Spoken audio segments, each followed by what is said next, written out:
కనుమ సందర్భంగా నెల్లూరు మరియు రాష్ట్ర ప్రజలందరికీ నా యొక్క శుభాకాంక్షలు.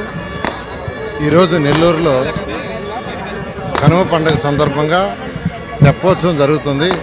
ఈ తెప్పోత్సవానికి లక్షల మంది భక్తులు నెల్లూరు మున్సిపల్ కార్పొరేషన్ నుంచే కాదు, పక్కనున్న అనేక కాన్స్టిట్యూన్సీస్ నుంచి కూడా వస్తూ ఉంటారు.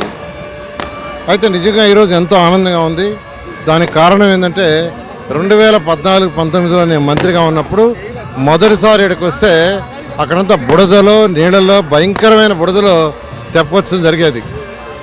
అప్పుడు మేయర్గా అజీజ్ గారు కూడా చెప్పాను, ఇమీడియట్గా దానికి ఎస్టిమేషన్ చేయించండి, చక్కగా ఒక ఘాటు కట్టమంటే అప్పుడు వెంటనే అది 75 లక్షలతో శాంక్షన్ చేస్తే వెంటనే ఇక్కడ చక్కటి ఘాటును కట్టారు, గ్రానైట్ వేసి.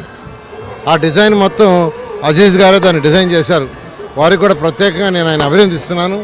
చాలా చక్కటి ఘాటు.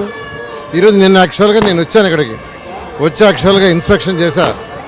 అటు endowments department, police department, municipal శాఖ ముగ్గురు చేసిన యొక్క వర్క్స్ అన్నింటినీ నేను యాక్చువల్ రివ్యూ చేయడం జరిగింది. చాలా చక్కగా ఏర్పాటు చేశారు, ఎవరికి ఎటువంటి ఇబ్బంది లేకుండా. ఈరోజు ఆ రథోత్సవం చాలా చాలా చక్కగా జరుగుతుంది. ఈ ఏర్పాట్లు చేసిన అందరినీ కూడా ప్రత్యేకంగా అభినందిస్తున్నాను. అయితే గత 5 సంవత్సరాల్లో అక్కడ ఎటువంటి డెవలప్మెంట్ లేదు. నేను చూసినప్పుడు అధికారులు చెప్పా, ఫర్దర్గా మనం ఏమైనా డెవలప్ చేయాలంటే ఎస్టిమేషన్ చేయండి, శాంక్షన్ చేస్తాం, ఇమీడియట్గా చేస్తామని.